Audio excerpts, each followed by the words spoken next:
Pues muy buenas tardes a todos, todas y tores. Es un gusto poder reanudar el Intertalleres. Hemos tenido algunas vicisitudes. Hemos tenido también temas de inscripción que ya se irán aclarando. Ya se mandó un correo. Aquí afuera en la puerta está pegada también un nuevo formato para que se inscriban, por favor. Y poder pues regularizarnos y terminar a buen tiempo. No vamos a hablar mucho, en realidad vamos a presentarnos muy rápidamente. Esta es una plática, podemos decir que con los clientes, ¿no? Con ellos empezó la idea de generar este museo, de ellos nació la idea o la inquietud, o siempre han tenido esta inquietud de que se pudiera hacer este museo. Y bueno, de nuestra parte fue plantear dónde, cómo, de qué manera, y de su parte va a ser el planteamiento de cuál va a ser ese programa, de qué manera se va a llevar a cabo. Entonces la plática de hoy pues es muy importante porque les vamos a poder preguntar de viva voz muchas cosas en relación al acervo, ¿no? Muchos de ustedes ya estuvieron allá, estuvo muy divertido, esperemos que haya sido un aliciente, pero bueno, yo ya sin más cuestiones, voy a presentar a Hugo Villa. Hugo Villa es el director. Para muchos de ustedes estuvo con ustedes, incluso lo vimos por ahí en los acervos, en los pasillos, ¿no? Él es el director de la Filmoteca y bueno, hoy nos van a dar una plática junto con Jorge Martínez Micher, que es el subdirector de la Filmoteca, junto con Antonia Rojas Ávila, subdirectora de acervos. Entonces hay que escucharlos y sobre todo hay que hacer muchas preguntas. Yo le voy a dar la palabra a Alejandro o a Canek, no sé, para que hagan una breve presentación.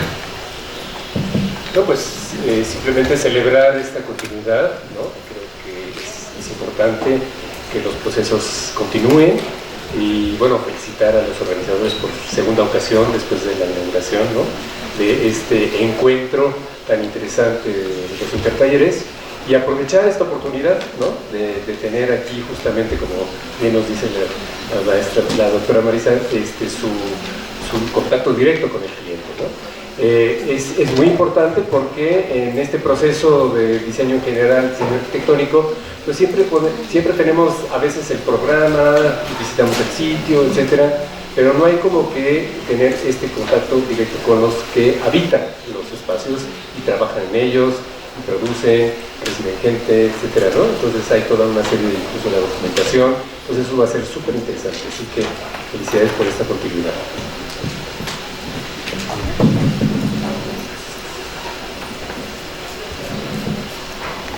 Pues buenas y calurosas tardes a todos y todos. Por aquí abajo hay lugares para quienes se están incorporando. Creo que por ahí hay algunos en medio de las filas, entonces pues darles de dar cuenta la bienvenida. Yo creo que esta actividad que de alguna manera está conjuntando diferentes visiones de cómo empezar a construir un ejercicio académico nos ayuda a poder construir también colectivamente las preguntas. Entonces algo que nos parecía fundamental, y creo que ya lo ha comentado la doctora Marisa, es cómo podemos construir esta interlocución entre quien está esperando un proyecto y quienes pueden realizar ese proyecto. Entonces por ahí algo que nos parece importante dentro de este proceso de gestación es lo que ya empezamos a ver en algunos talleres que se está dando, y es el surgimiento de las ideas, la construcción de las preguntas, y que de alguna manera pues eso se va a ver reflejado ya en los productos que vamos a ver próximamente. Recordar, poner en situación el hecho de que de aquí, de esta reunión que vamos a tener, pues van a salir planteamientos fundamentales para poder afinar y construir el programa arquitectónico de ese proyecto. Algo que nos parecía importantísimo es pensar que en la carrera de arquitectura también podemos tener esa capacidad de poder diseñar un programa arquitectónico a partir de las necesidades, a partir del sitio, a partir de las condicionantes de una solicitud que tiene que ver con una serie de problemáticas arquitectónicas que son las que están puestas en situación. Entonces, pues eso nos llena ahí como de emoción también de empezar a ver cómo va a ser esta interacción y sobre todo qué deriva de ella para poder llegar a propuestas y a ideas muy concretas de carácter arquitectónico. Entonces, pues agradecer otra vez de dar cuenta a la Filmoteca. Yo creo que el hecho de empezar a generar esta interacción ha despertado también otras posibilidades de vínculo que yo creo que son importantísimas en la universidad, y pues yo creo que eso va a nutrir de otra manera lo que estamos haciendo, no solo en la facultad, sino también en la universidad misma. No, pues adelante, muchísimas gracias. Les damos una bienvenida, ¿verdad? Con un aplauso.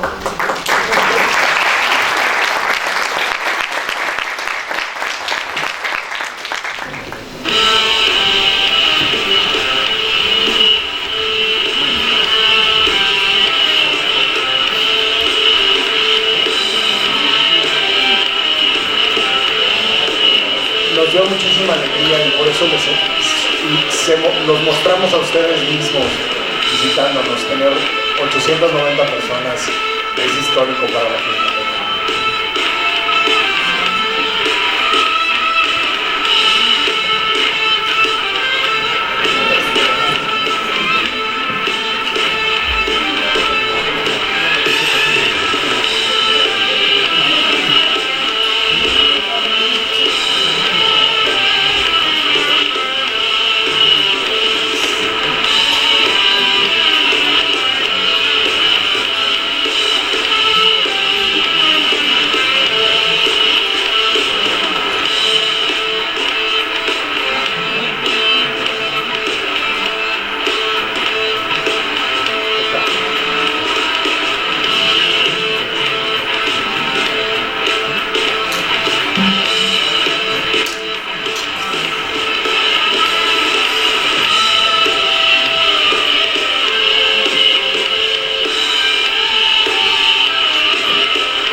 Si quieres,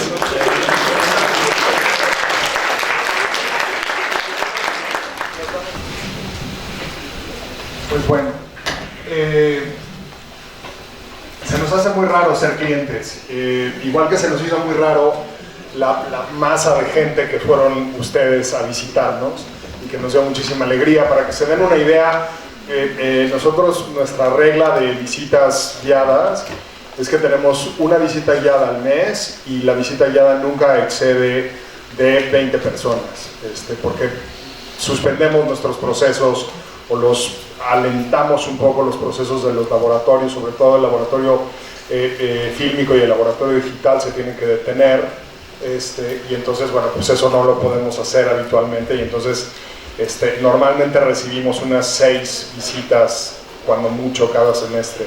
De 20 personas máximo. Entonces tener a 890 personas en el tránsito de poquito más de 5 días fue una locura, pero es una locura agradabilísima porque las instalaciones universitarias son precisamente para que la población estudiantil las visite y se las coma y las haga propias, y entonces nos dio muchísima alegría tenerles aquí. Me acompañan en la mesa Antonia Rojas y Jorge Martínez Micher, que tienen de algunos de los procesos muchísima más información de la que yo tengo. Yo veo más bien, como pasa cuando uno dirige estas instituciones, uno ve las cosas más por arriba, las tripas las tiene más bien la gente que está a cargo de las tripas, y en este caso los acervos históricos los tienen mucho más en las manos Jorge y Antonia, y les podrán resolver más las preguntas. Un poco en términos de la conceptualización, cuando aventamos esta pelotita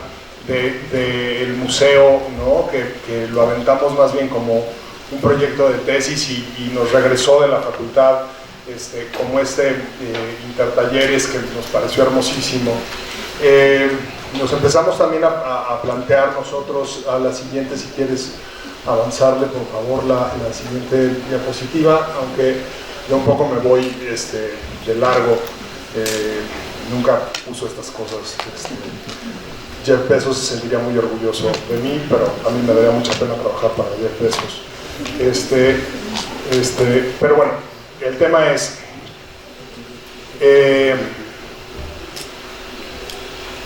podíamos haber pensado como en dos aproximaciones. Plantearnos la situación actual del cine e ir hacia atrás conceptualmente, o plantearnos la situación del nacimiento del cine e ir hacia adelante, ¿no? Como concepto nada más. Y un poco escogimos la segunda opción: ¿dónde nace el cine? ¿Cuándo nace el cine? ¿Cómo nace el cine? Y vamos hacia adelante. ¿Por qué? Porque tuvimos un germen de ese museo, tuvimos una pequeña galería, y esa pequeña galería estaba compuesta precisamente por aparatos de precinematográficos, los pequeños juguetes que vieron ustedes, algunos de ellos en el área de aparatos, el fenakitoscopio, zoótropos, que por cierto la compañía de Francis Ford Coppola se llama American Zoetrope, zoótropo americano, uno de estos juguetes, ¿no? Que sobre todo demostraban la permanencia retiniana, como la frecuencia de repetición de las imágenes fijas es capaz de engañar al cerebro humano para que en una sala oscura el cerebro humano crea que las imágenes fijas que está viendo ahí son imágenes en movimiento. Ese es el primer truco del cine, ¿no? El cine en realidad es una sucesión de imágenes fijas, no son imágenes en movimiento. Entonces dijimos, pues de aquí vamos a empezar. ¿Por qué? Porque ya tuvimos ese germen, y entonces vamos a pensarlo conceptualmente desde ahí. ¿Cuál es el segundo momento del cine? Pues el segundo momento del cine es la sala oscura. Hay un libro formidable que, si no lo han leído, les recomiendo mucho que lo lean, de una de las críticas más brillantes que ha producido la crítica cinematográfica en lengua española, que es Fernanda Solórzano, que se llama Misterios de la Sala Oscura. Léanlo, búsquenlo a como de lugar y sigan a Fernanda. En lo que lean de ella van a abrevar muchísimo cine, pero bueno. El segundo efecto es la sala oscura.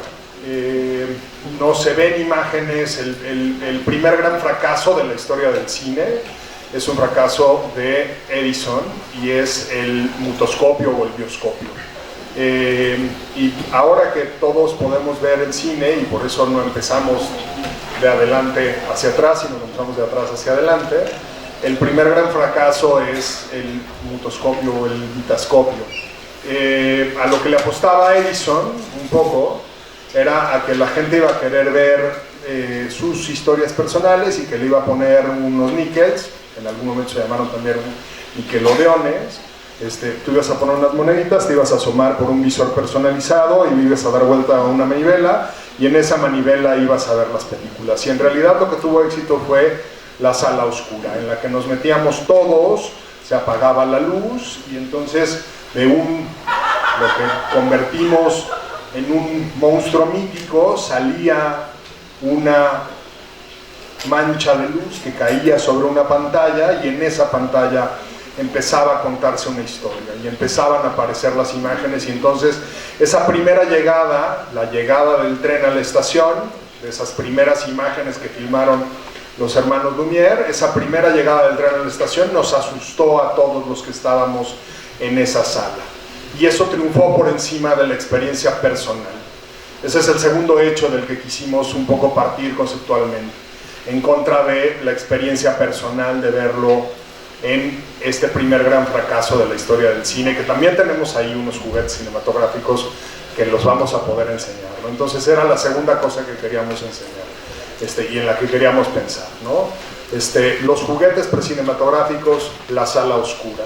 Y la tercera es las grandes experiencias cinematográficas, nuestras grandes estrellas cinematográficas que ustedes pudieron ver, ¿no? Y como la gran vida de estas estrellas cinematográficas, la experiencia cinematográfica como una, ahí les llevo a otra historia de la crítica cinematográfica y de la dirección cinematográfica y del guionismo cinematográfico, un director algo controvertido y polémico que se llama Paul Schrader, de los 70s.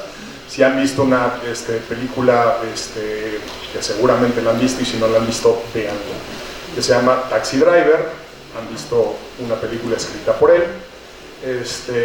Escribe, antes de eso, un libro que se llama El estilo trascendental en el cine, y un poco pensar también en el estilo trascendental del cine.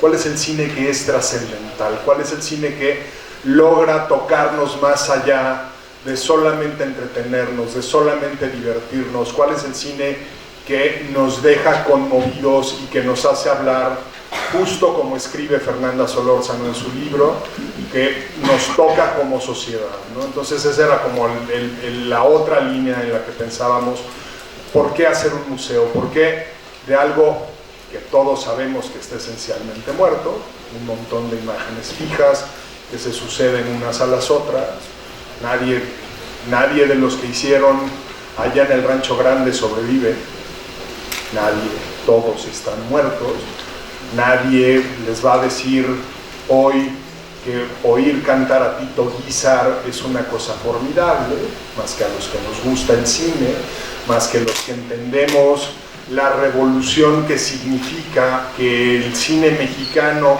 en ese momento, en 1935, haya reunido la capacidad económica, técnica y estética como para tener sus propios estudios de regrabación sonora y al mismo tiempo sus propios estudios y laboratorios fílmicos, y haya lanzado una película como allá en el Rancho Grande. Y entonces, ¿cuál es el cine que trasciende? Pues el cine que trasciende es ese, el estilo trascendental en el cine, ¿no? Entonces, un poco eran como por ahí esas líneas. Y entonces, ¿cómo caminar en esa especie de cuerda floja que nos estamos poniendo, ¿no? Para, con un acervo como el que tenemos, de aparatos, de pósters, de fotografías, y atacar y saltar en un espacio tan hermoso como el que es el Centro Cultural Universitario? Digo, les pusimos ahí un montón de referencias, incluso en algún momento mandamos algunas referencias de algunos museos que nos parecen, algunos museos del cine que nos parecen afortunados, otros que nos parecen especialmente desafortunados. No le digan a quienes nos parecen especialmente desafortunados, que lo dijimos. Yo tuve suerte de conocer algunos, concretamente el museo que tiene la Cinemateca Nacional de Francia, que es los franceses son los inventores del cine, son los inventores además del cine como espectáculo de masas.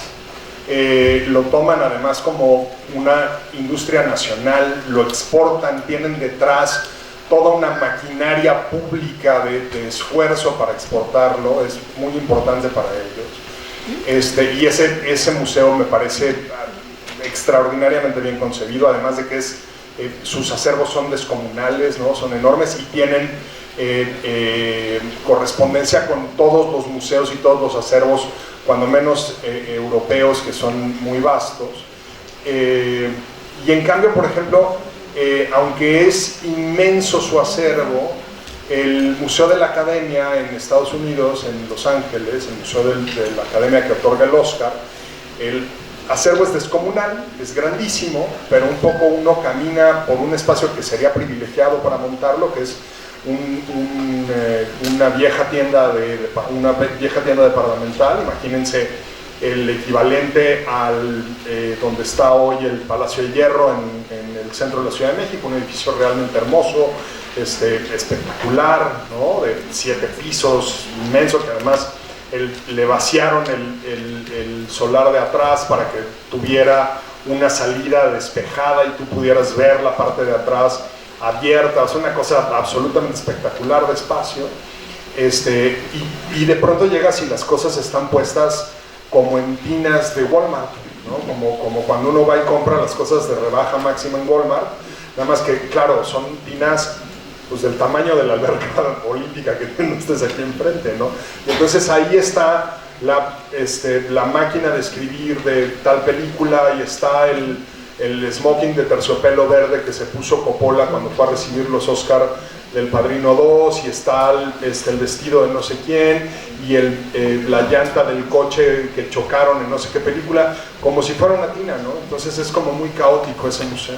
Entonces, un poco pensando en esa experiencia y en no resbalarnos en este hilo entre dejar clara esta experiencia trascendental del cine, ¿no? En decir, ¿por qué el cine es mejor en el cine? ¿Por qué el cine es más hermoso en el cine? ¿Por qué cuando uno ve... yo me acuerdo mucho de esto, y perdón si me refiero a la experiencia personal. Yo con mi compañía productora hago una película que se llama Club Eutanasia, que probablemente nadie de ustedes ha visto ni ha escuchado de ella. Si la encuentran por ahí, busquen. Pocos años antes mi madre había la habían diagnosticado con demencia, etcétera. Entonces yo saco toda la ropa de mi madre, que ya estaba en condiciones que tenía que tener una cuidadora permanente, etc. No había manera de que se pusiera la ropa que tenía. Y uno de la vestuarista de la película usa algo de la ropa de mi madre. Yo, además de ser el productor de la película, uno de los productores de la película, opero una de las cámaras, y de pronto yo me asomo en el Finder y veo al fondo de cuadro a Rosita Quintana, la misma Rosita Quintana que ustedes seguramente habrán visto en Canal 2 o en Canal 9 o en alguna de las películas mexicanas de los 40s y 50s, esta actriz argentina, pero que hizo una gran carrera cantando además rancheras en México, espectacularmente hermosa mujer. Y de repente veo a Rosita Quintana vestida en un vestido espectacular que yo solamente había visto colgado en el closet de mi madre. Yo nunca se lo había visto puesto a mi mamá, desde cuando mi mamá era muy joven. Y en ese momento me solté a llorar, ¿no? Y después de la película, Rosita me pidió que le regalara el vestido, ¿no? Claramente se lo regalé, ¿no? Cuando uno piensa en ese tipo de momentos, cuando uno piensa ese tipo de experiencias alrededor de la experiencia cinematográfica, que le pasa a mucha gente con muchas películas, eso pasa, seguramente les habrá pasado cuando ven ahora películas en dispositivos o cuando las ven, pero es muy poco probable que les haya pasado en el metro viendo una película en Netflix, me explico, con los audífonos puestos, o en el metrobús. Es mucho más probable que les haya pasado cuando fueron a una sala cinematográfica a verla, o a lo mejor cuando se quedaron con algunos compañeros de la escuela o algunas compañeras de la escuela a verlo en una pantalla más o menos grande, ya en la noche en casa les puede haber pasado. A eso nos referimos cuando hablamos de esa experiencia, de ese nivel de recuerdos que es capaz de detonar el cine, que otras experiencias cinematográficas o paracinematográficas no son capaces de detonar. Y un poco eso es lo que tratábamos de pensar también contra el escenario que es el Centro Cultural Universitario.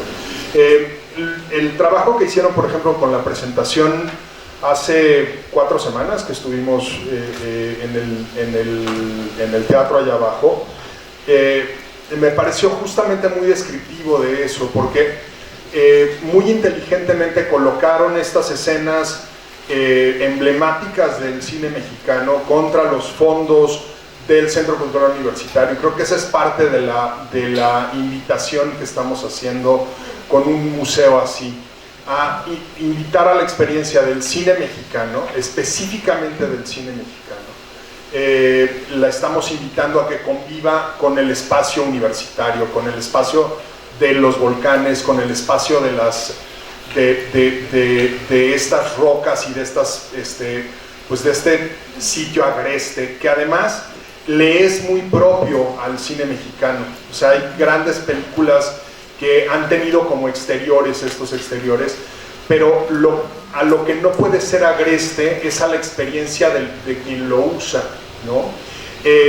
Hay museos, por ejemplo, el que a mí me gusta mucho, digo, hace mucho que no voy, pero es un museo que siempre disfruté, el Museo de Cera de la Ciudad de México, por ejemplo.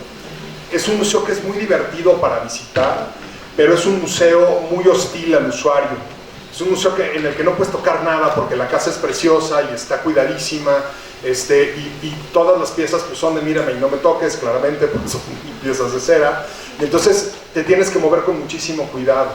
Y hay otros museos como Universum, o como era, hace también muchísimo que no voy al Museo del Niño, pero como era el Museo del Niño, que son museos en los que te puedes apropiar mucho de la experiencia, y creo que tendría que quedar en algún lugar intermedio, y creo que esta experiencia que hoy tenemos, que es muy, que parece ser muy orgánica, de que nos filmamos todo el tiempo, que nos encuadramos todo el tiempo, que nos ponemos en películas todo el tiempo, que parece que nos ponemos en películas todo el tiempo, creo que podría ser muy potente si la abordamos alrededor de una pequeña experiencia didáctica más potente, justo en un espacio tan rico como puede ser el espacio del Centro Cultural, con la experiencia de estos juguetes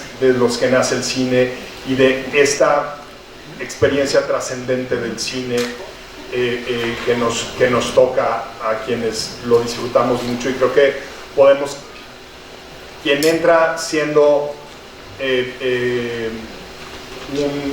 una persona a quien le gusta el cine como entretenimiento vacío, puede salir siendo alguien que tiene algo de curiosidad por el cine como entretenimiento gourmet, y creo que esa sería una de los grandes objetivos que podría tener este museo. No sé si, bueno, yo básicamente eso es lo que les quiero decir, y si quieren ya los dejo de acuerdo. Esta presentación, igual si puedes ir hasta el final, la van a poder descargar aquí. Ahí vienen los links de tanto de los espacios que creemos importantes que ustedes deben de consultar. Les pusimos links del Museo Virtual de Aparatos Cinematográficos, de la Filmoteca, de la Cátedra Bergman, de Cine en Línea, que acabamos de estrenar una nueva temporada con un documental sobre el eclipse, de Filmografía Mexicana. Y también hay otra página en la que tienen links, justo lo que platicaba el director. La Mexicana es básicamente una historia del cine mexicano, pues casi completita, de quién filmó, dónde filmó, cuándo filmó, sí, y qué filmó. Y en la segunda parte de los links van a encontrar links de los museos que platicaba hace rato el director, del Museo de la Academia, de la Academia Mexicana de Cine, de la Cineteca Nacional y de algunas otras instituciones aliadas que creemos importantes que ustedes vean. Y nada, pues más bien queremos abrir el foro como para que ustedes también nos planteen sus preguntas y sus dudas de lo que tengan de ella. Era a nosotros muy importante que tuviéramos esta plática después de que fueran a la Filmoteca, como para que ya se enteraran qué es lo que tenemos y cómo lo vamos a transformar esto en un museo. Pues aquí estamos. Yo tenía un profesor de física en la preparatoria que decía, si nadie pregunta nada, es que nadie entendió nada. Le decíamos ñoño a mi profesor. Allá arriba. Allá atrás.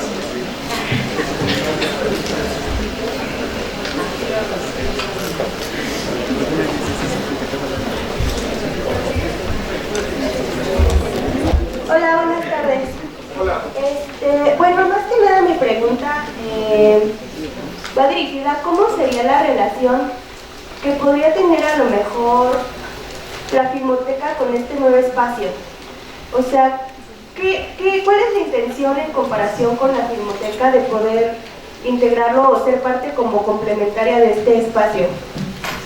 En un mundo ideal, la Filmoteca tendría que estar integrada al museo.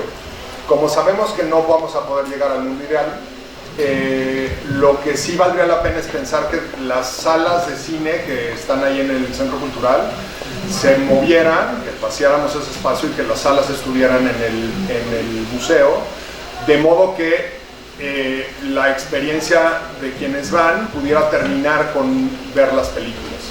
Esto es, que el Museo del Cine terminara con una función de cine.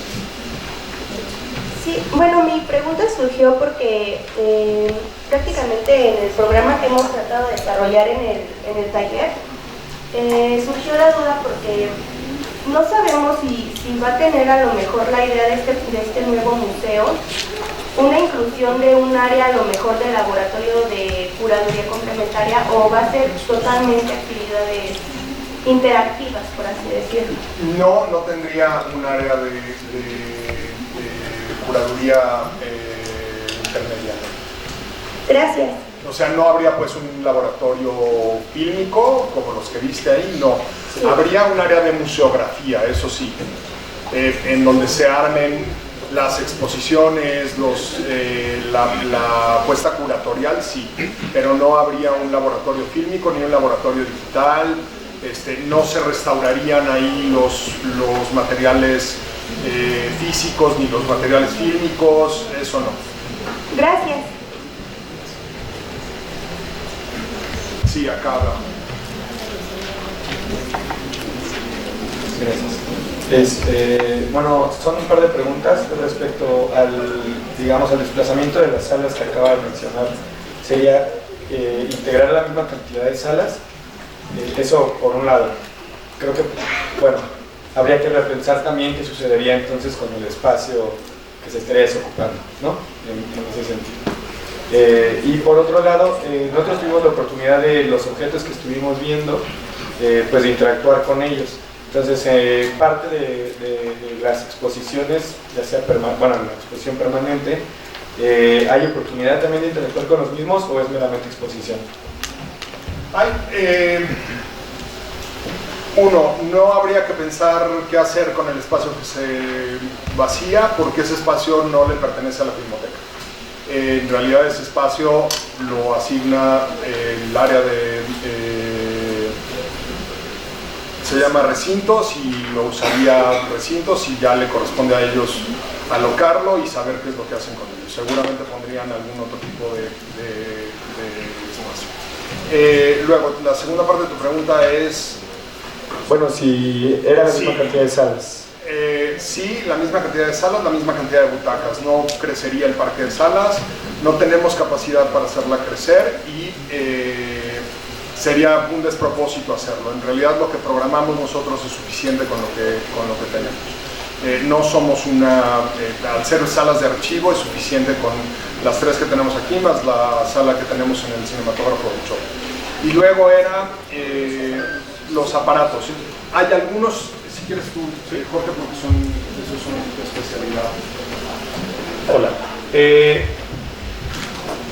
Hay algunos de los que tenemos más de un ejemplar, ¿no? De los que son más comunes, el zootrópico, el genetoscopio, etcétera, etcétera. Esos sí los podemos poner en las exposiciones, pero los que tenemos un solo ejemplar no salen de la bóveda.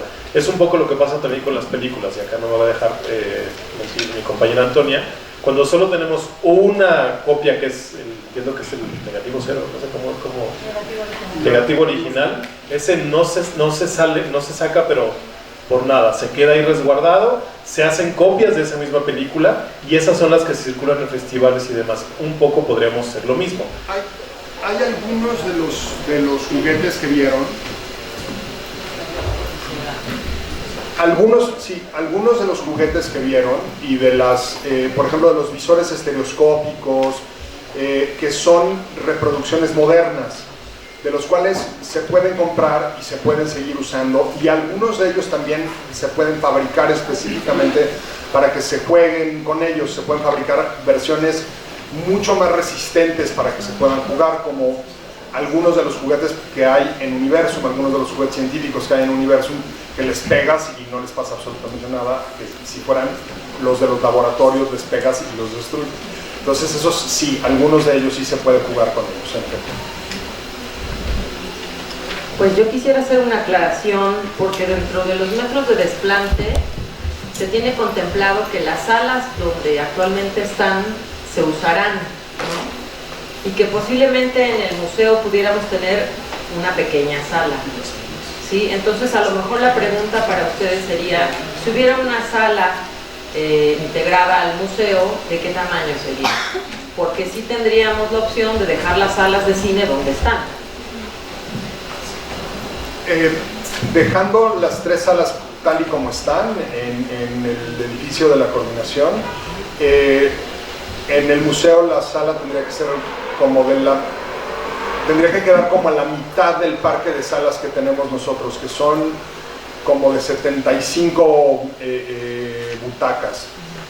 Nuestras salas en las 3 que tenemos en el Centro Cultural son 55, 65 y 155, entonces una sala de 75 sería perfecto. ¿Cómo está? No, esta es de 140 y tantas. Esta es como de 140 y tantos. Sí, 120. Entonces sería como la mitad, sería como Sí, la mitad. a las de acá. Exacto. Sí. Bueno, Aquí. no hay otra pregunta. Por ahí anda el micro, Y ahí lo complicado, no sé si fueron a las salas, no. Una de las cosas que están muy bien diseñado en nuestras salas y que generalmente no está bien diseñado en las salas de cine es que las butacas de hasta abajo les suele dar tortícolis a todo el mundo, porque te queda así la pantalla. Las salas del Centro Cultural no están así, están levantadas las butacas, de manera que te queda hacia arriba, pero no radicalmente hacia arriba. Están levantadas casi 1,40 metros las butacas de la primera fila. Y eso es todo un tema justo porque hay que hacer como la estructura para levantarlas. La isóptica es como todo un tema, porque además es un tema también de costos, evidentemente. Pero las salas originales, que eran nada más 2, tal cual, le pusieron unas butacas en el piso y le pusieron una pantalla. Y eran unas salas muy eficientes, la verdad. Entonces hay que tomar eso en cuenta porque si, o sea, por ejemplo, a esta distancia la pantalla tendría que estar a esta distancia, pues, para que la puedas ver, y le pierdes, en el desplante le pierdes muchísimo, le pierdes casi 6 metros. Sí, bueno, yo más bien quería hacer una recomendación. Normalmente, una vez que ustedes hacen pues, el análisis del terreno y tienen estas primeras visitas, etcétera y demás, y por lo general llegan a una especie de diagnóstico para saber, bueno, ¿no?, a qué se enfrentan en la cuestión del proceso de diseño, es muy conveniente que una de las primeras preguntas que se hagan es, y aquí la podríamos hacer, ¿cuál es el objetivo de diseño general? O sea, ¿hacia dónde vamos? En la vida nos planteamos objetivos, en el diseño también nos planteamos objetivos, tiene que haber, de preferencia, eso ayuda muchísimo a ordenar el pensamiento, es cuál es el objetivo principal, y de ahí pueden ustedes derivar 3 o 4 objetivos específicos o particulares para poder cumplir el objetivo general, ¿no? Eso por un lado. Entonces ahí yo les preguntaría, digamos, cuál es el objetivo general de esta nueva, de este nuevo emplazamiento, y nada más para continuar con eso. Yo acabo de recordar una película también clásica, ¿no?, que es Cinema Paradiso, en donde, bueno, pues se proyectaba al exterior, ¿no?, y la sala oscura era el cielo. Entonces también hablar un poco de esta innovación en el sentido de en la evolución que nos acaban de comentar acerca de lo que fue el cine y demás, también hay otro tipo de evolución en este tipo de salas de carácter público también, o sea, ampliar un poco toda esta visión para que también haya cuestiones innovadoras, ¿no? Y qué mejor en el escenario del Centro Cultural, en donde tenemos el espacio escultórico, también se han hecho cosas ahí, ¿verdad? Pues a tratar de, digamos, de asimilar este centro cultural y aportar en ese sentido, como ha habido estas aportaciones del Centro Escultórico, de la Sala Nezahualcóyotl, etcétera, que son originales en muchos sentidos, ¿no? Entonces también un poco en ese sentido de innovar, ¿no? Era lo que... Así es, el carácter sería exhibir casi exclusivamente cine de acervo, cine histórico, cine de museo, justo para que sea como una experiencia que complete el cine de museo. Esto es cine de hace 20 años o más, de la sala dentro del museo.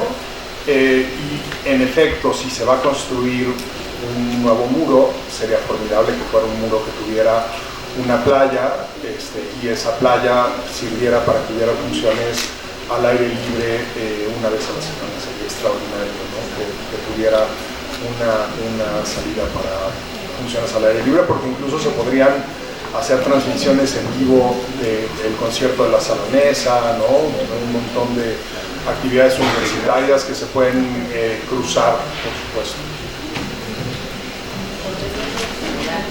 Pordenone, sí, hay un festival que es dos festivales, el Festival de Pordenone, que cierran por completo la plaza.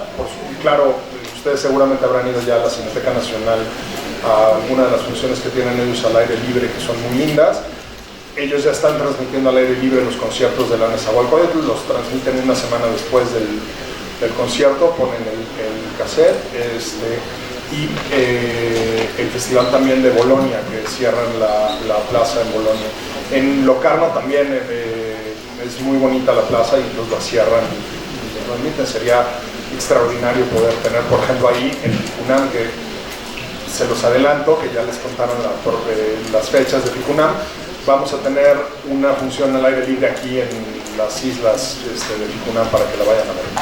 Un concierto y todo.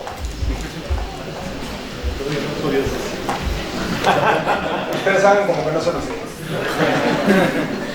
Otra pregunta por aquí. En esta dinámica de este nuevo espacio y la relación con la comunidad universitaria o el público en general, aparte de poder ir a ver cine, aparte de poder ver la historia de los objetos que fueron creciendo en el cine, está pensado, por ejemplo, hacer talleres donde se pueda capacitar, donde se pueda, tanto a nivel dinámica de charlas, explicar o incluso hacer cine, o sea, alguna cuestión así. Un poco se los decía en la primera reunión que tuvimos allá abajo,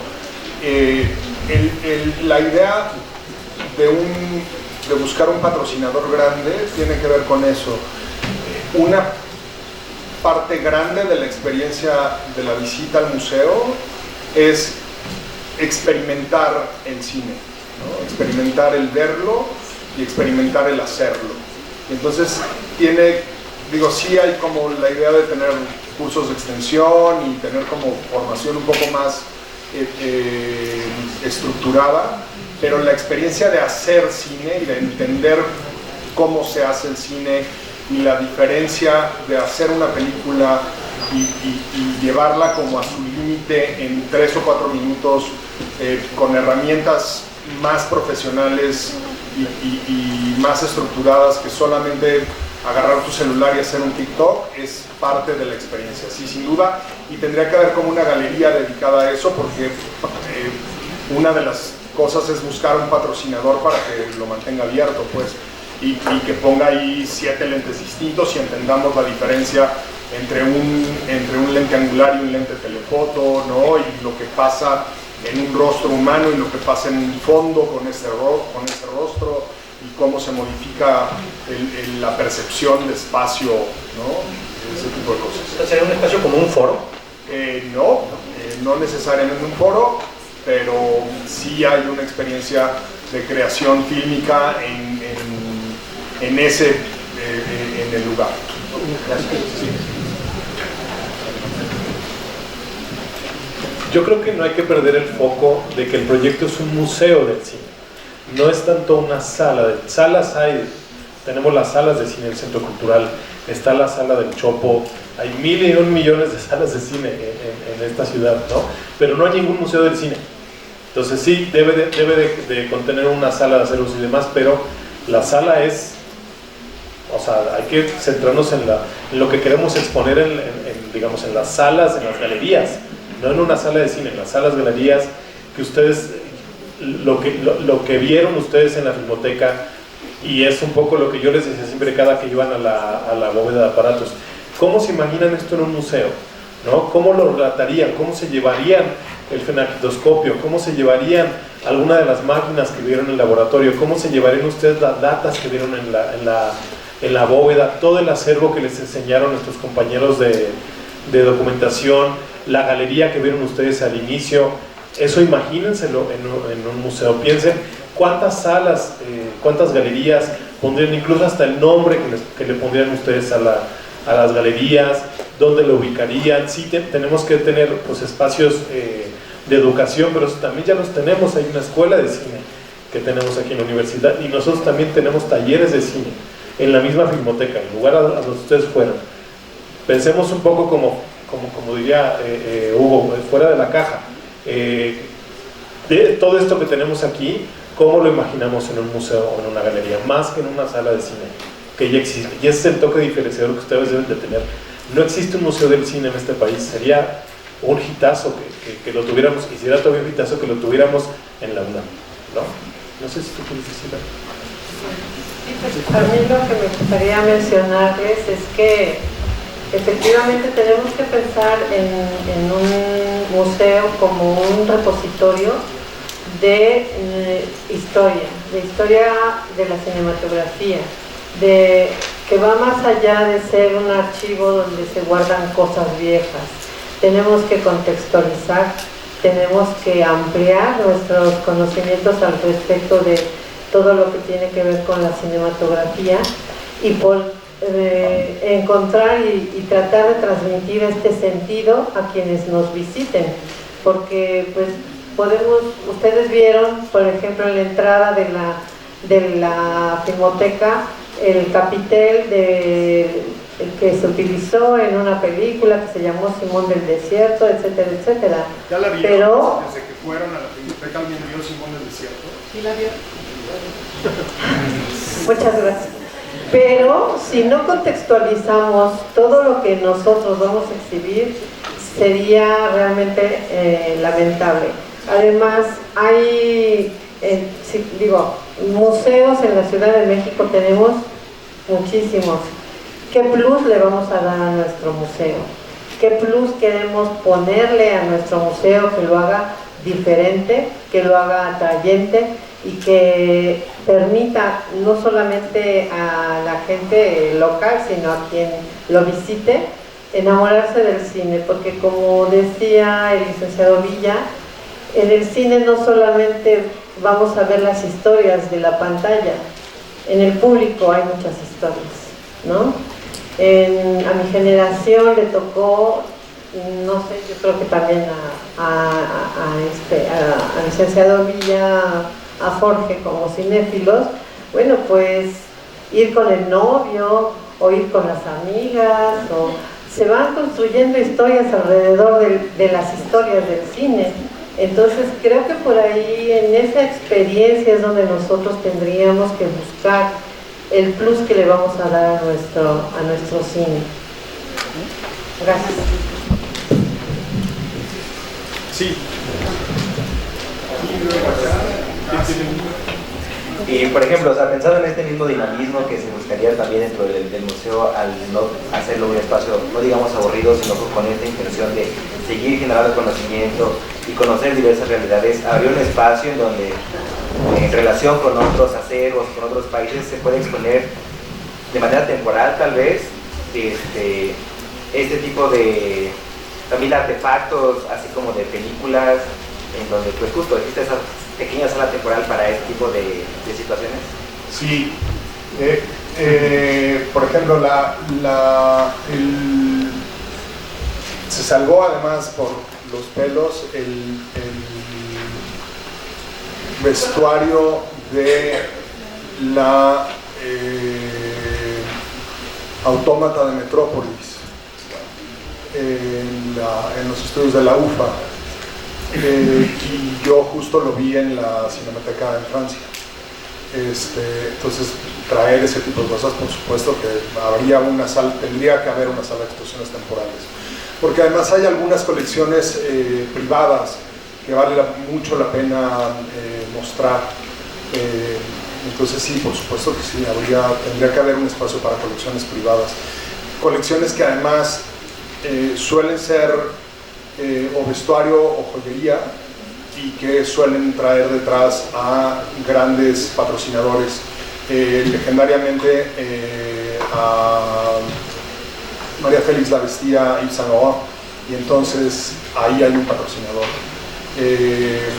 Igual su joyería siempre era Cartier, ahí hay un patrocinador, y hay quien te financia la operación del museo durante algunos meses y pues sí, hay que buscarlo.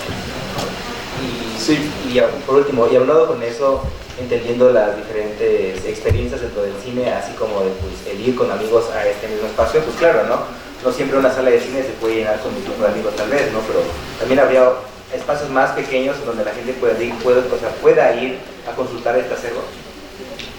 Sí, pero esos en realidad, como muy bien dicen Jorge y Antonia, ya los tenemos en la biblioteca, ¿no? Ahí ya tenemos el centro de documentación, ahí ya tenemos las salas de las bóvedas en las que pueden ver esos acervos para consultarlos en plan como académico y de investigación personal. Tal vez te refieres un poco a lo que vimos con Mauricio Rocha, que tenía ahí un pequeño centro de documentación. A lo mejor yo no lo vería peleado como centro de documentación. Si quisieran ustedes poner eso en su programa, no lo vería peleado, ¿no? Ahora, de qué tamaño es, para cuántas personas es, pues ustedes tendrían que decidirlo, ¿no? No tendrían que ser muchos porque ya existe ese lugar y habría pues un catálogo pequeño, no habría lo que hay en la Filmoteca, que es muy vasto, ¿no? Entonces tomar en cuenta eso.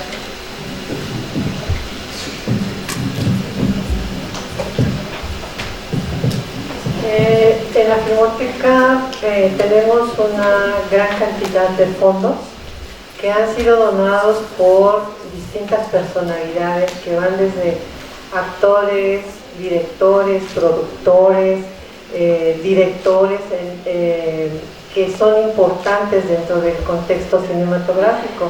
Me gustaría mencionar que dos de sus decanos han depositado fondos de sus familias en la Filmoteca de la UNAM.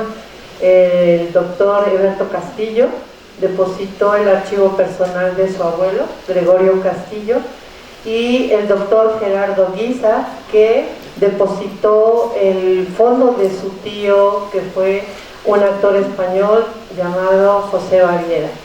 Entonces, si tenemos materiales para exponer de manera temporal, muchísimos. Hay muchísimos porque nuestros acervos, nuestras colecciones van desde una caja de cerillos, algo tan insignificante como una caja de cerillos, hasta el capitel de Simón del Desierto y las 400 y tantas mil latas que tenemos con películas de ficción, con documentales, pero sobre todo con el registro del acontecer de nuestra vida cultural, social, económica, política en México. ¿Sí? Por acá tenemos... Ahí hay otra pregunta.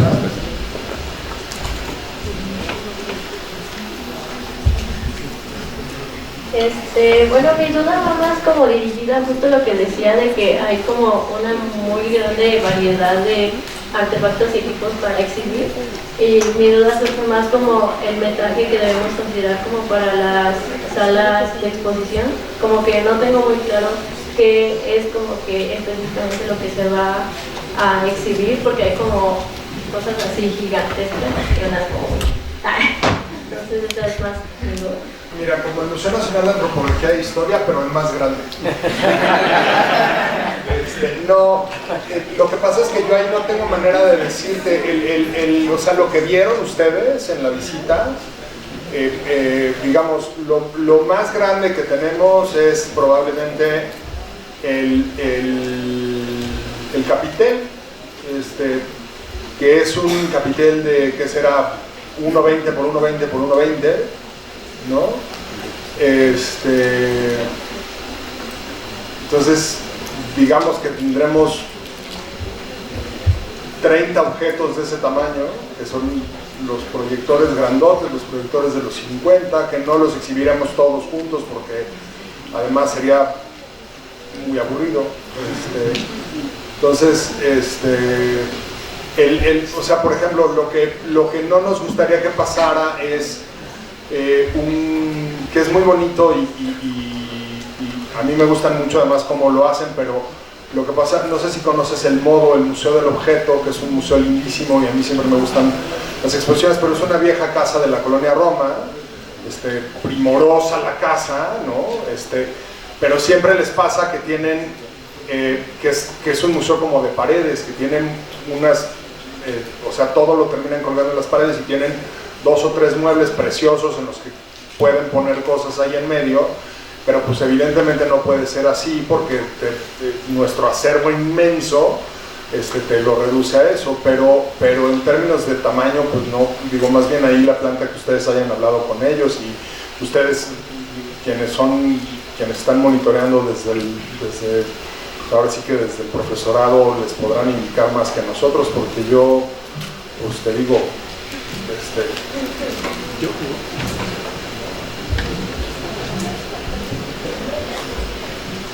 Yo creo que una estructura que a ustedes les puede un poco ayudar es la que tenemos en el museo virtual. Ahí se dividen las salas virtuales por historia del cine, precursores del cine, aparatos de cine. Entonces ustedes también piensen, pero es un proyecto que pues ustedes lo tienen que imaginar, ¿no? O sea, ¿qué le interesaría a la gente? ¿Cómo lo dividiría? Así como pensando un poco rápido, pues sería historia del cine, a lo mejor historia del cine mexicano, o una sala de cine mexicano, una sala de artefactos cinematográficos, la sala temporal que veíamos ahorita de cuestiones internacionales, y una más de personajes del cine, por decirles algo, ¿no? Entonces ya tiene ahí 4 salas, y con eso, solo con eso, el acervo de la Filmoteca da para tener exposiciones durante 5 años, por decirles algo, ¿no? Entonces, realmente es pues lo que ustedes quieran proponer, de los temas que quieran proponer, tomando en cuenta lo que vieron, ¿no? Y también en el QR, que les pasé, hay un video en el que ponemos toda la numeralia de la Filmoteca, cuántas latas tenemos, cuántos aparatos tenemos, cuántas bóvedas tenemos, y todo eso puede ser propenso a una exposición.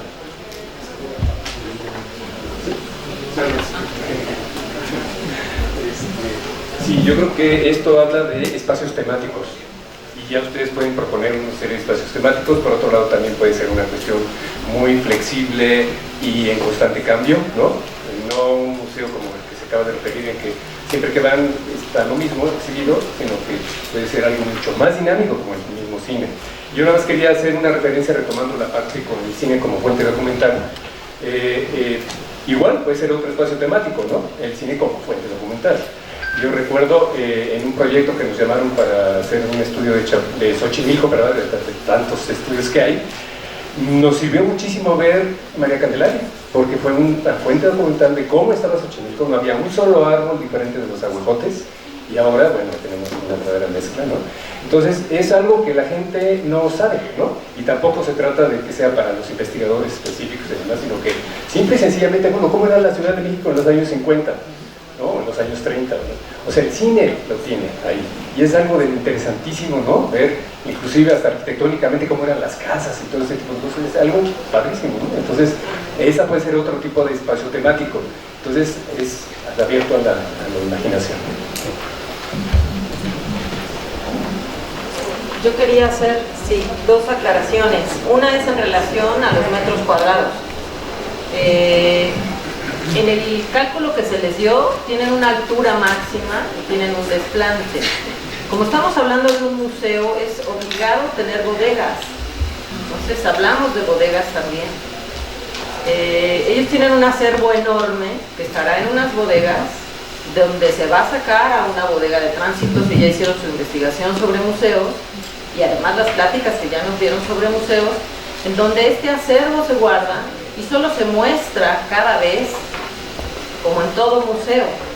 Entonces, así lo tendrían que estar pensando.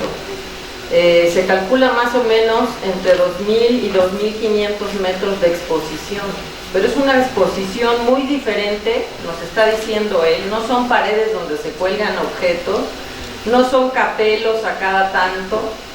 ¿Qué es? ¿De qué manera puedo mostrar toda esta historia del cine a través de recorridos, a través de lugares donde me quedo, a través de lugares en donde medio que salgo, porque acuérdense que además estamos dialogando con el tema del exterior y el espacio que existe afuera. Este museo tiene que poder cerrarse y de todas maneras poder recorrerse en la idea de que es un museo del cine. Entonces, ¿qué tantas cosas puedo hacer afuera para evocar todo este tema del cine y transitarlo en su exterior? Nada más. Y luego, ¿qué pasa con todo lo que hay dentro y cómo funciona y qué relación tiene esto con su exterior también? Hay una serie de premisas en lo que se les envió, en donde hace mucho hincapié en qué relación tiene el museo con su exterior, cómo se relaciona, pero no cómo se relaciona una puerta, ¿no? Ahí habla de plazuelas, habla de recorridos, habla de lugares de contemplación, habla del espacio escultórico y habla de todas estas cosas que han estado hablando ellos, que se transforman en un programa. Y todas las pláticas que nos han dado pistas de qué manera podría ser esto.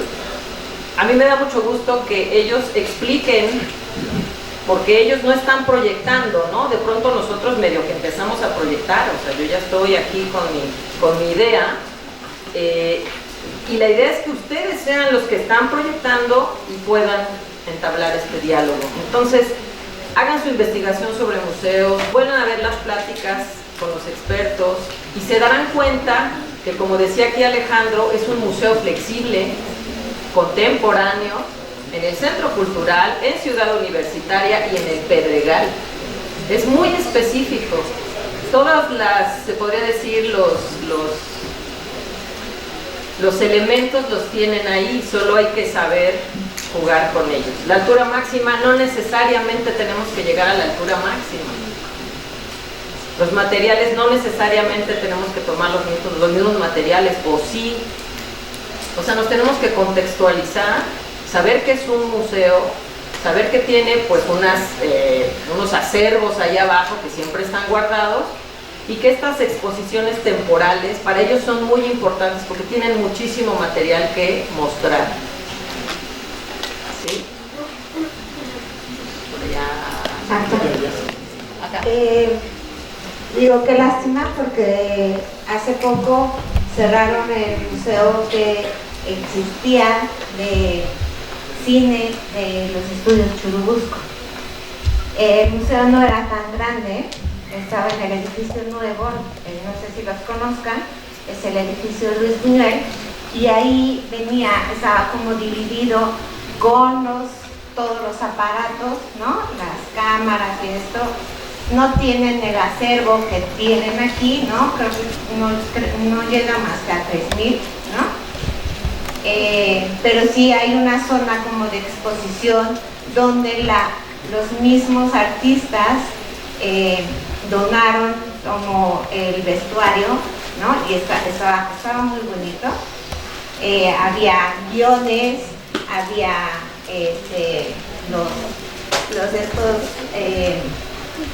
como los que se hacían para poner en el cine antes, ¿no?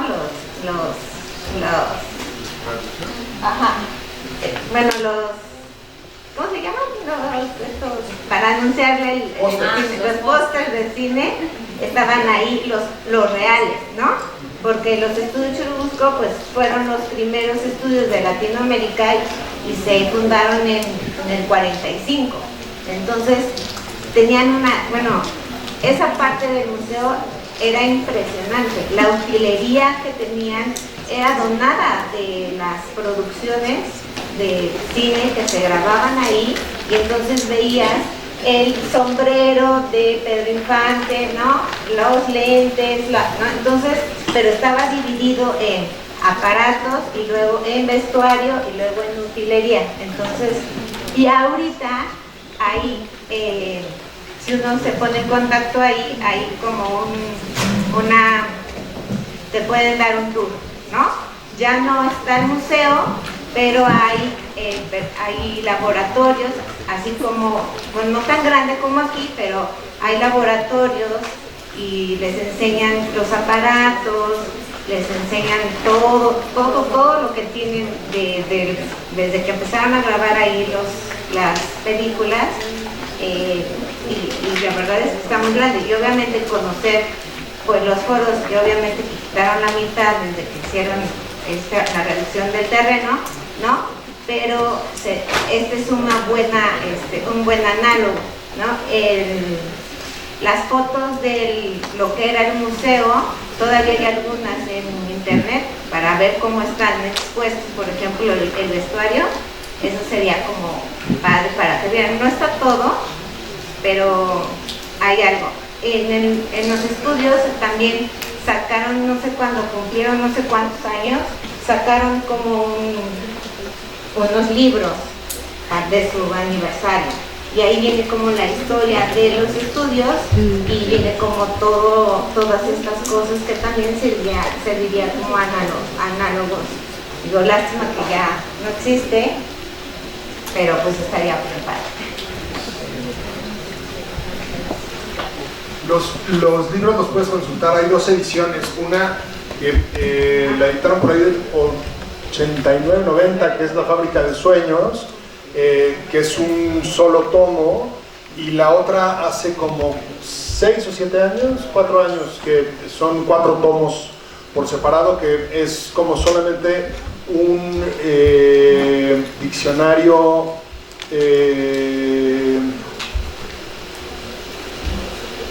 más bien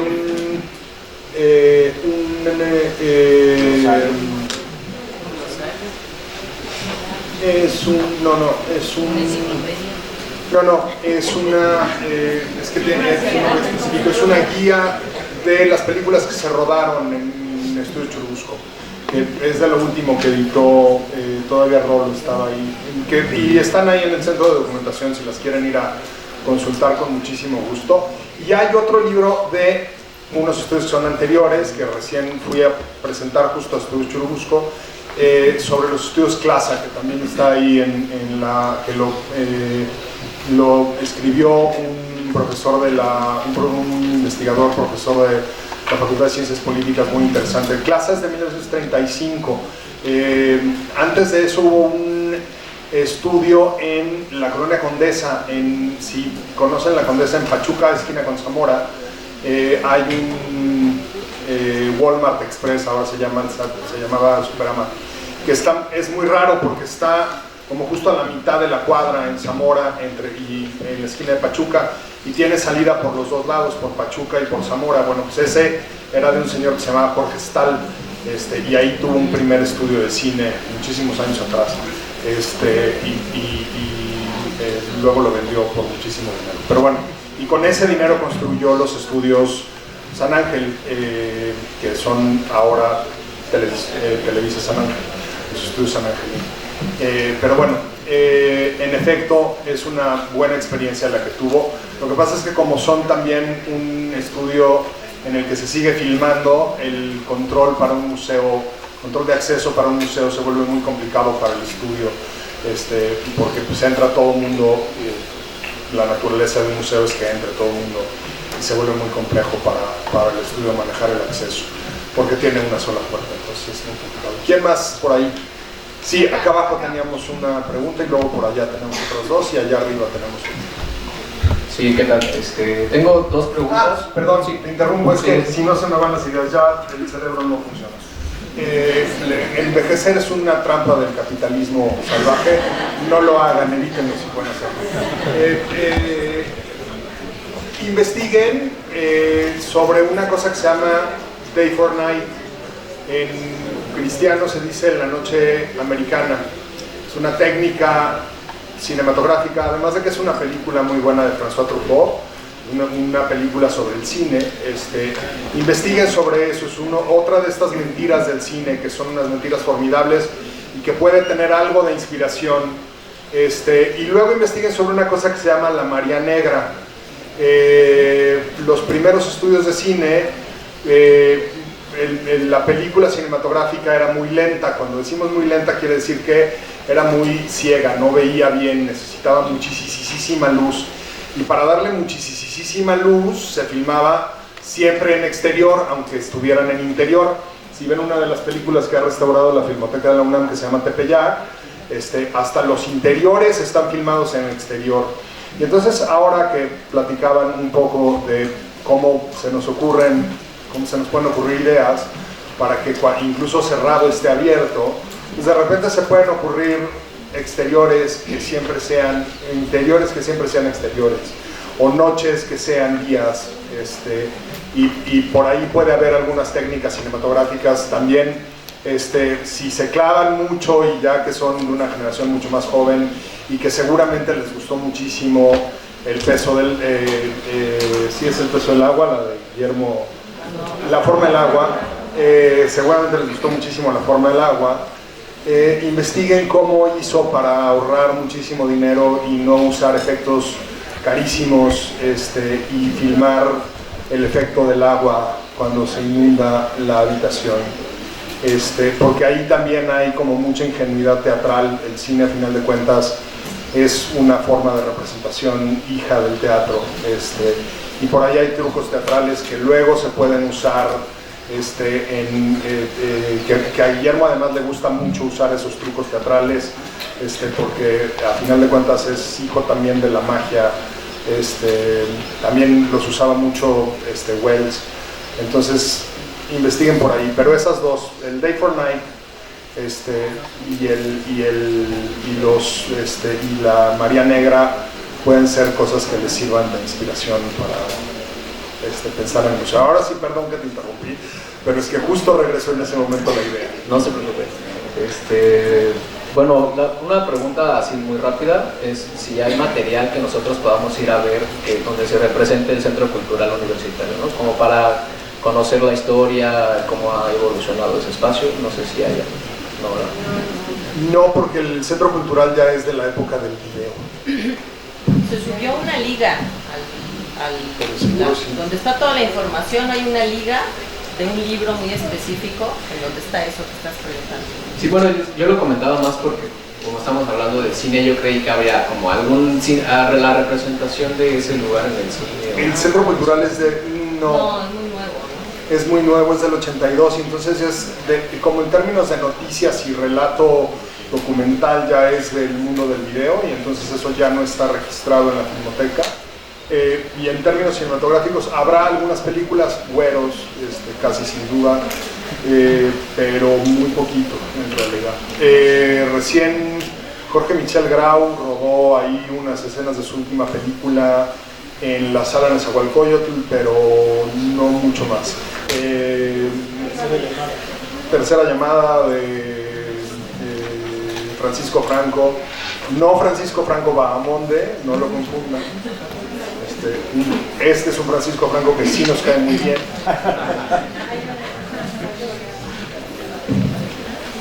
Bueno, hay un libro que editó la Filmoteca de la UNAM que es ¿cómo se llama? Ciudad Universitaria en el cine, que es un libro que habla solamente de películas filmadas en Ciudad Universitaria desde los años 40 hasta la actualidad, pasando por Güeros y ejercicios como los de Julián Hernández y Roberto Fiesco, que también ajá, y en el Instituto de Investigaciones sobre la Universidad, la educación de la universidad, seguramente habrá mucha información sobre la edificación de la Sala Nezahualcóyotl, que es la más antigua del Centro Cultural, y cómo se han ido anexando, ¿no?, los distintos edificios que conforman ese espacio, como es la Biblioteca Nacional, la Hemeroteca Nacional, y todo lo que tiene que ver con cine, teatro, música. Ahí en el Instituto de Investigaciones sobre la Universidad seguramente van a encontrar mucha información. Bueno, la otra pregunta, justo lo estábamos comentando en clase, de lo que representa ser un diálogo entre cliente y un profesionista arquitecto, ¿no? Nos comentaban que son importantes los aspectos psicológicos, ¿no? cómo se siente, cómo a ustedes les gustaría sentirse en ese espacio, ¿no? La pregunta sería, ¿ustedes cómo se imaginan que nos pudieran narrar así como con esta bagaje que ustedes tienen y lenguaje que tienen del cine y de toda esta parte que pues, bueno, les gusta el cine y se dedican a eso, como que nos pudieran dar una imagen así como una sinopsis de una película que ustedes grabarían en el museo, ¿no? Por ejemplo, ¿cómo sería para ustedes un día en el museo, ¿no? O sea, desde que llegan desde su casa hasta que se van, Gracias. Hay una película de Scorsese que se llama, el título en inglés es Who's That Knocking at My Door. Es blanco y negro, está en el acervo de la Filmoteca porque yo doné mi DVD. La filma entre terminando la escuela y poquito después de que termina la escuela. El actor principal es Harvey Keitel. Yo compro el box set de todas esas películas que incluye otras películas de él. Es blanco y negro.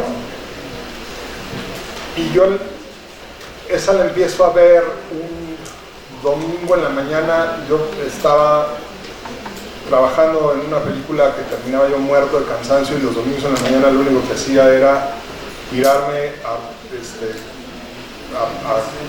o sea, desayunaba y me echaba a ver películas y no me podía mover nada más porque eran unos horarios salvajes.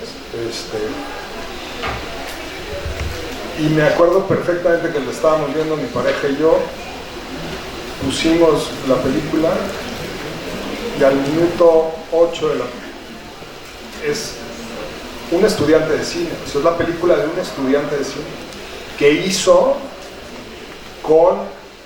salen sus papás, que digo ya después salieron en todas las películas, salen sus tíos, sus amigos de la cuadra, literalmente filmó a sus amigos de la cuadra corriendo, o sea, hizo la película como pudo, con las uñas.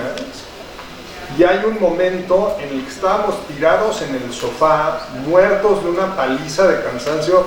Ya llevábamos 30 semanas trabajando en esta película, o sea, había sido una cosa del terror, ya íbamos hacia el final de la película, ya nos quedaban 4 semanas por delante, ya no era nada lo que nos quedaba por delante, ya se iba a acabar, ya era una cosa que nosotros le decimos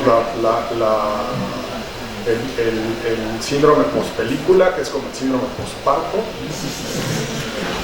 Queda sin nada, la gente que trabaja en las películas tienes tu vida totalmente organizada alrededor de la película, o sea, te dan una cosa que se llama la hoja de llamada, en donde sabes a qué hora tienes que estar en el trabajo, a qué hora desayunas, a qué horas comes, a qué hora tienes que estar listo con la cámara, a qué hora tienes que estar listo con las luces, con quién vas a desayunar, en dónde vas a desayunar, o sea, tu vida está normada por completo.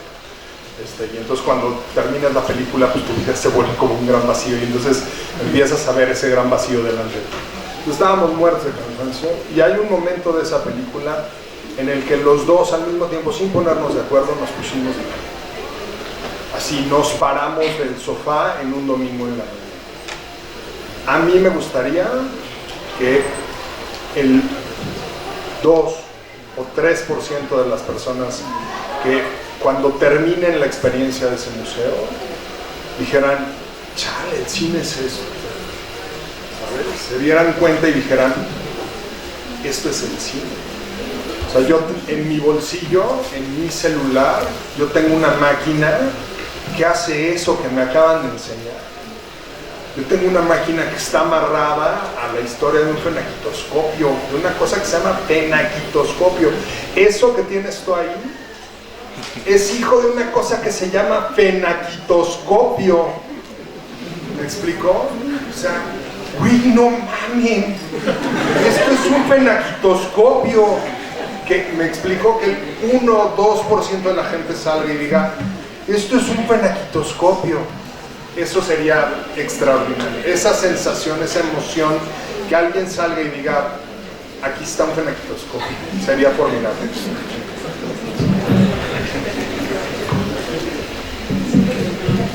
El momento wow.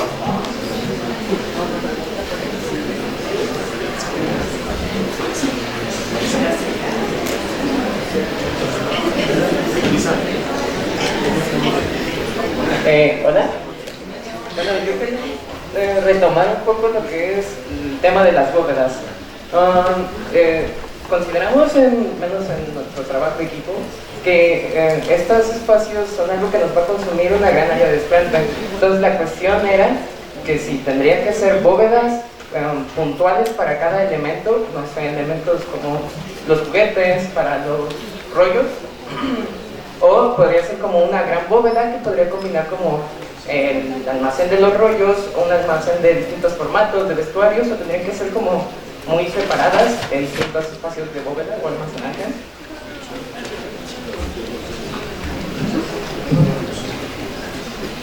Es que los rollos y los juguetes no se irían de donde están. Es algo importante que ustedes deben de saber. La filmoteca, es decir, el lugar en el que ustedes estuvieron, ahí se va a quedar. O sea, mover todo ese acervo, los 50.000 títulos, los 700 aparatos, no se puede. Punto, ¿no? Ahí se queda. El acervo ahí se queda. Lo que se puede mover, a ver, es importante que ustedes sepan que una cosa es la bóveda y otra cosa es una bodega. Son dos conceptos que son muy similares, fonéticamente casi son lo mismo, pero son dos cosas muy diferentes. En la bóveda, es una bóveda que tenemos nosotros con especificaciones de humedad muy puntuales, con anaqueles muy puntuales, con cosas de protección civil muy puntuales, que no se van a ir de la filmoteca. Y cuando digo filmoteca me refiero al edificio de Mario de la Cueva, ¿sí?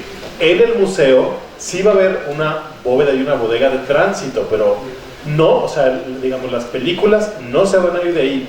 Si se fueran a la exposición, se irían con un coche con seguro y demás, pero en ese momento se regresan a la filmoteca.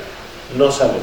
No sé si con eso sí, ya... es que creo que me expliqué mal. Justo era como para lo que sí va a exponer y lo que no se va a exponer. O sea, realmente entonces no va a haber como algo para que no se exponga. Todo se va a regresar a la filmoteca, solo va a estar como ese almacén de tránsito para lo que se va a exponer y lo que no se regresa. No, entiendo que sí, pero no sé si Marisa lo Sí, sí teníamos contemplado que se moviera, pero... ¿Sí?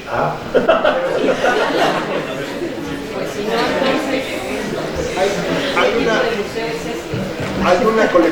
Hay una colección que va a estar en sitio, que sí va a tener estos 2.000 metros cuadrados, que tiene una zona de aclimatación para que pase al piso de exposición, evidentemente, que necesita además una zona de preparación en donde se estén haciendo la museografía, ¿no? Un poco como, corrígeme si me voy equivocando, pero la parte, los rollos cinematográficos no se mueven. O sea, de nuestras 9 bóvedas que conocieron, se quedan 8,5 bóvedas, se quedan en donde están, y todo el centro de documentación se queda en donde está. En realidad los 2.000 metros cuadrados los usamos para una parte relativamente pequeña de la colección, que está yendo y viniendo. Una parte estará permanentemente instalada en el sitio y estará dando vueltas, que es como la parte mejor conservada, la parte en mejores condiciones. Eso nos permite además a nosotros, la bóveda que tenemos en el edificio Mario de la Cueva, poder abrir un taller de restauración, que como se habrán dado cuenta no tenemos espacio para abrirlo ya, y entonces nos permite justo poder abrir un espacio más cómodo de restauración. Nos permite sacar, cuando subieron la escalerita esa que lleva a donde están los visores y los proyectores, hay una cantidad de papel que podemos sacar a la venta, que no estamos sacando a la venta, que nos permitiría justo poder sacar cosas. Entonces eso nos permitiría abrir espacio. Entonces sí hay una parte que se va permanentemente y que se queda allá, pero proporcionalmente es mucho más poquito de lo que, o sea, de las 9 bóvedas que tenemos ahí en fila. Pensando además que ustedes no conocieron 7 bóvedas más que tenemos, que están junto al estadio, que esas no hay manera de que se muevan, porque esas tienen que estar ahí, porque están junto a la estación de bomberos y tienen que estar junto a la estación de bomberos, y no hay manera de... Más o menos esa es la idea. Gracias. Sí, bueno, había sido como el inicio, ¿no? Todo eso que se vio en la primera bóveda o en la bóveda que nosotros asistimos la primera vez que fuimos, que eso sí se movía y que se trasladaba al museo.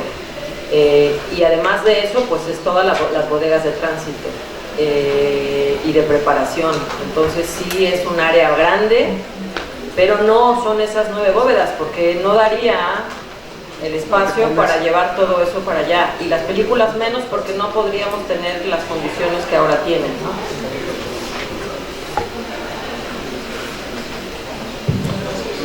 Hola, mi pregunta es sobre la exposición del material. En nuestra visita a la Filmoteca nos platicaron un poco de las condiciones que utilizan para preservar las películas. ¿Podrían hablarnos de qué otras condiciones toman en cuenta para otros materiales, sea equipo fílmico, photocards, vestuario, o algo que tengamos que tomar en cuenta para presentar esos materiales? Vestuario justo no tenemos porque necesitaríamos como no otras condiciones, básicamente están por ahí de lo mismo. O sea, el mismo frío y la misma humedad serviría para todo lo que tenemos. Los dos peores enemigos de la conservación histórica de cualquier material son la humedad y el calor, y juntos son lo peor. Entonces más o menos están por ahí en lo mismo.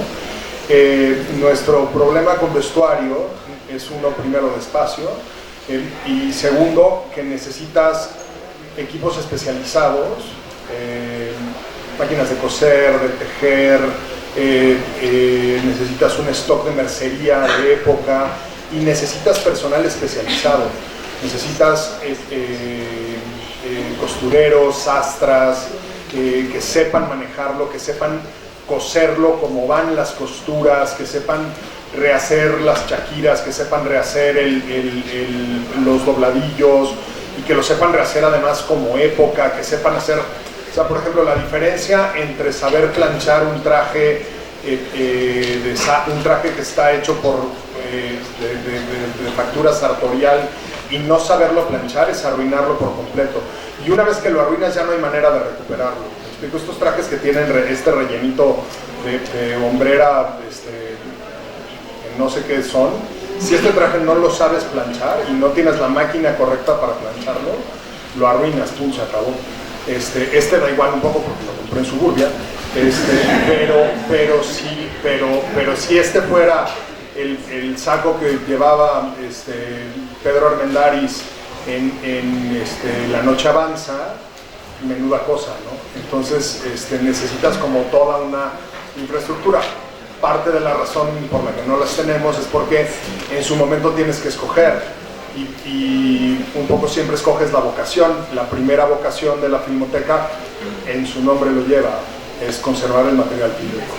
Y ya después pues llegas al vestuario. Sería una maravilla tener, como les dije en la reunión, yo sé dónde están, quién tiene las batas de Dolores del Río. Pero claro, para las batas de Dolores del Río pues necesitamos a alguien que cuando lleguen las planche, las ponga, las coloque, las acomode, les ponga los forros que tienes que tener, los ganchos que tienen que tener, las catalogue, te diga de qué películas son, o si no son de una película, te diga cuándo las usó, si las usó en el teatro, ¿no? Tenemos un telón que cuando lo abrimos, un telón pintado de teatro, que cuando lo abrimos y se lo enseñamos a la persona a la que se lo mostramos, nos dijo, es probable que ese telón sea de Rivera. Me explico, cuando nos lo dijo, se nos fueron los calzones al piso, Antonio y a mí. Porque si es de Rivera, pues resulta que tenemos ahí, les gusta unos 600, 800 mil dolaritos guardados, doblados así. ¿Me explico? Porque, claro, porque es un telón de una carpa.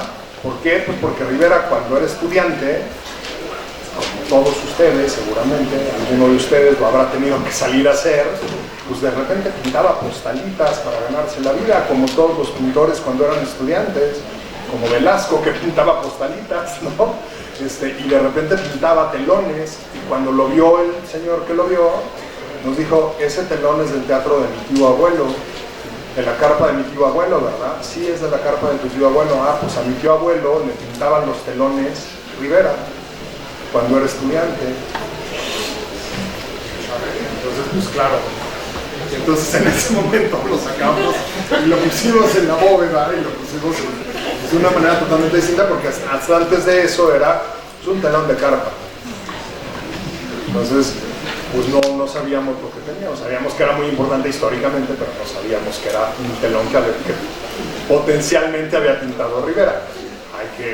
Ahora sí que no lo sé, y puede que no sea cierto, y no es una cuestión de parecido físico, pero ahora sí ya nos metió el gusanito, ¿no? Como efectivamente es su tío abuelo, pues vamos a tener que ver si no es un tío. Sí. ¿Les parece si hacemos 3 preguntas más? 3 preguntas más y cerramos. 1, 2, 3. Pues quisiera preguntarle, con todo el conocimiento que tiene y pues todo, pues sí, el contacto directo que tienen con el cine, si hay algún objeto como que consideren que esté pues indispensablemente en el museo, o ustedes cómo se han imaginado el museo, no sé si tengan en mente algún tipo de secuencia o pues como el sentimiento que más quisieran crear en la gente que habitara este espacio, y si ustedes pudieran decir de una sala que igual crean indispensable para que esté en el museo, ¿cuál sería? La Pathé 1908, tenemos una cámara Pathé 1908 y una reproducción de una Lumière. Esas dos tendrían que estar sí o sí. El Capitel de Simón del Desierto y una alrededor de ese capitel tendría que haber una sala Buñuel. Porque, perdónenme, voy a ser muy chauvinista en esto, pero el acervo Buñuel más importante del mundo, no importa lo que digan los franceses, es el acervo de la Filmoteca de la UNAM. Y es el más importante del mundo, no solamente porque es el más grande del mundo, sino porque el Buñuel más importante del mundo es el que filmó en México. Entonces, después sus películas sí son importantes, pero ya son bastante autocomplacientes, creo yo. El Buñuel que realmente rompe, y ahí hay todo un estudio que algún día alguien escribirá alrededor de Goya, de el horror, el esperpento y la razón de fondo de que le haya resultado tan cómodo a Buñuel filmar en México, y que su estética sea tan cercana al esperpento y a Goya mismo, y que esa estética se sienta tan cómoda en la no modernidad mexicana, y en el blanco y negro de la no modernidad mexicana. Entonces tendría que haber, yo creo, una de las salas tendría que ser una sala Buñuel. Sí, completamente de acuerdo, aunque yo agregaría algún otro tipo de documento, como es el guión original de Julio Bracho sobre la película La sombra del caudillo, que es una película que se estrenó y estuvo censurada por el gobierno durante más de 30 años. Entonces, esa es una pieza que yo agregaría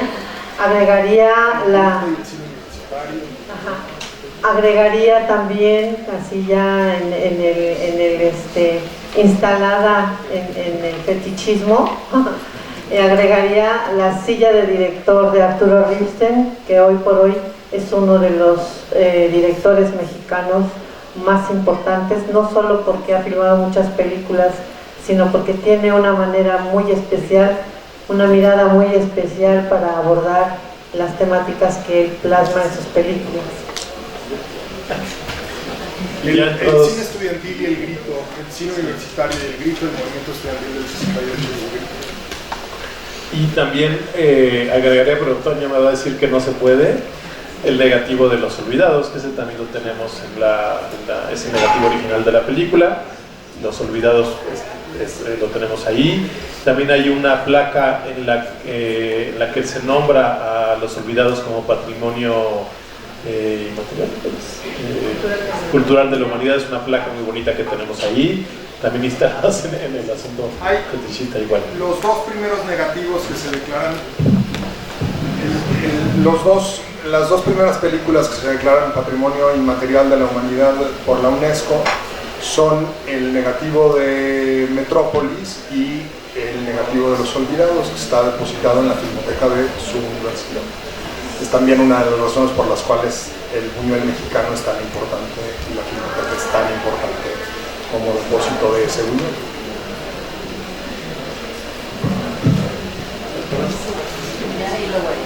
Allá. ¿Hay algún número estimado de visitantes por día o por mes que debamos considerar? Oh.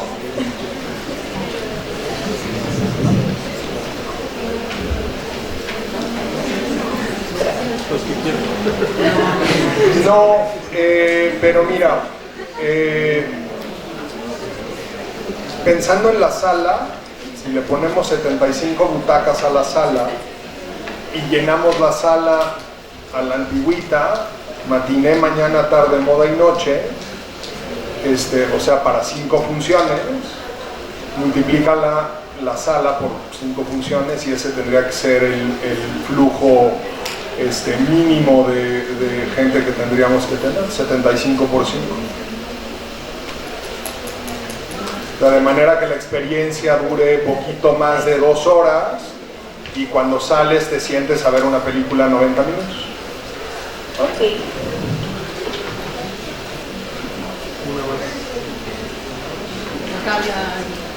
La última. Bueno, algunos de nosotros no pudimos asistir ese día a la Filmoteca debido a diferentes entregas que tuvimos. Queríamos saber si además de el museo virtual hay algún otro medio en el que podamos informarnos de todo, ya que algunas cuestiones no las llegamos a entender del todo. Pueden darse una vuelta de uno en uno. Si se juntan de 5 en 5 y así nos avisan, podemos hacerles una visita suplementaria, pero pues es ya muy cuesta arriba porque nos agarran sobre el final. Gracias. Ya, el epílogo. El negativo que mencionan de Los Olvidados, imagino que no puede ser expuesto en el museo, pero ¿hay manera de exponer una reproducción?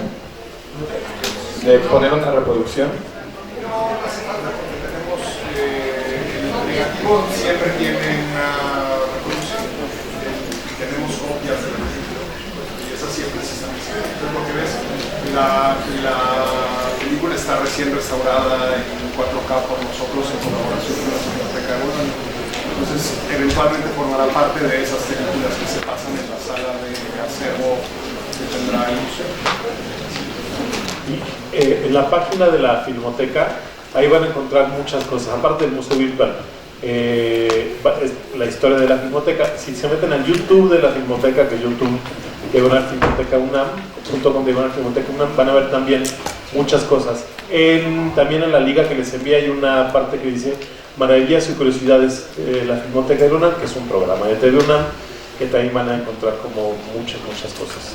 Y recuerden que pueden ustedes acudir cosas del acervo de la Filmoteca. Nuestros proyectores para TV y nuestras cámaras Bolex, algunas de las películas que se han restaurado, algunos de los procesos como se han restaurado, muchas cosas, muchísima información en eso. Y también el centro de documentación está abierto para cuando quieran ir, o sea, en horario de oficina de 9 a 6 y ahí también van a poder encontrar bastantes cosas. El libro que mencionó el licenciado Villa de Fernanda está en la biblioteca por si quieren visitarnos y va a haber y van a encontrar pues muchísima información que les puede ser útil para poder ampliar o refinar su investigación. Pues creo que aquí vamos a cerrar, no por ganas de seguir platicando, sino porque tenemos mucha hambre. ya hace hambre y sueño, ya veo a varios y a varias dormidas por ahí. Las dudas obviamente se da, pues todavía esta semana se pueden tener dudas, no ha habido ninguna duda, ninguna. Obviamente hemos pasado este periodo entre paro, vacación, ¿no? Pero pues generen estas dudas y mándenlas porque seguimos en contacto con ellos y podemos hacer ese enlace, ¿sí? Es bien importante que asistan al centro cultural los domingos, los sábados, siempre hay teatro allá afuera. Entonces ahorita que la compañera hablaba de cuánto era el cupo, o cuántos habitantes o cuántos visitantes iba a haber por ahí, pues vayan al centro cultural y piensen que toda esa gente puede ir a su museo, ya sea dentro o fuera, pero puede ir a su museo, y son muchísimos. Y si ese evento es una feria, porque a veces hay ferias, o a veces hay un concierto en la sala de Nezahualcóyotl, esto se hace grande. Entonces piensen en toda esa comunidad universitaria que está detrás del centro cultural, ¿sí? No sé si aquí lo cerramos así como así, yo creo que sí. Les damos las gracias nuevamente, creo que pues han sido más que generosos con todos nosotros, hasta con regalos salimos. Yo el negativo ese que me llevé, ahí se le ve el sonido, me pareció maravilloso poder ver en el negativo la línea del sonido que se mueve ahí. Pues ha sido toda una experiencia y pues nada, necesitamos que sigan preguntando, ¿sí? Vamos en prensa, ¿no? Sí. Nos vemos por aquí, ellos van a estar aquí en el jurado, bueno, jurado, por decirlo de alguna manera. Ellos van a regresar a ver los trabajos, porque no es un concurso, ¿no? Es que no es un concurso, entonces pues podemos llamar de otra manera, ¿no? Pero sí también podría decirse jurado. Pues nada, agradecerles, muchas gracias y gracias a todos por participar. Gracias.